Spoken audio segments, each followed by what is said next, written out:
Food is changed by the organs into a soluble form to be absorbed. খাবার গ্রহণের মাঝখানে ঘন ঘন পানি পান করেন অনেকেই। তাদের ধারণা এতে খাবার হজম হয় দ্রুত।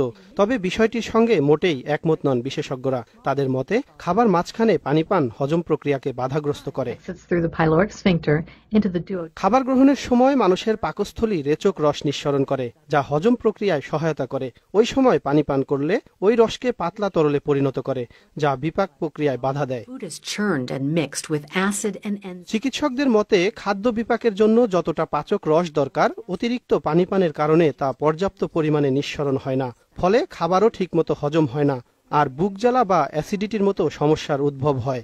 খাবার ঠিক মাঝখানটাতে যেখানে পানিটা অনেকেই খেয়ে থাকে, এটা আসলে আমাদের স্বাস্থ্যের জন্য একটু ক্ষতিকারক। যখন খাবারের সাথে একটু বেশি পরিমাণে পানিটা খাওয়া হয়, সেই এনজাইম যে পাচক রসগুলো আছে সেগুলো অনেকটা ডাইলুট মানে পাতলা হয়ে যায়, যেটাকে খাবার হজম করতে মানে একটু প্রোগ্রেসটাকে একটু ডিলে করে দেয়। খাওয়ার সময় পানি পানে ইনসুলিন নিঃসরণও বেড়ে যায়। সেক্ষেত্রে সামান্য পানি পান করা যাবে, তবে খাবার গ্রহণের 2 ঘন্টা পর পানি পান করলে হজম শক্তি বৃদ্ধির পাশাপাশি শরীর তার পুষ্টি উপাদানগুলো সঠিকভাবে গ্রহণে সক্ষম হয় বলে জানান চিকিৎসকরা। খাবার কিছুক্ষণ পরে, ধরেন 10 থেকে 20 মিনিট পরে খায়, তাহলে সেটা যেমন খাবার হজমে সহায়তা করবে, তেমন আমাদের অ্যাসিডিটি বলেন, পেট ব্যথা, এরকম অনেক কিছু থাকে, সেগুলোকে অনেক কমিয়ে দেবে। ফিরোজ হাসান, মোহনা সংবাদ, ঢাকা। আমাদের জন্য আসলে অনেক ইম্পর্টেন্ট একটা জিনিস।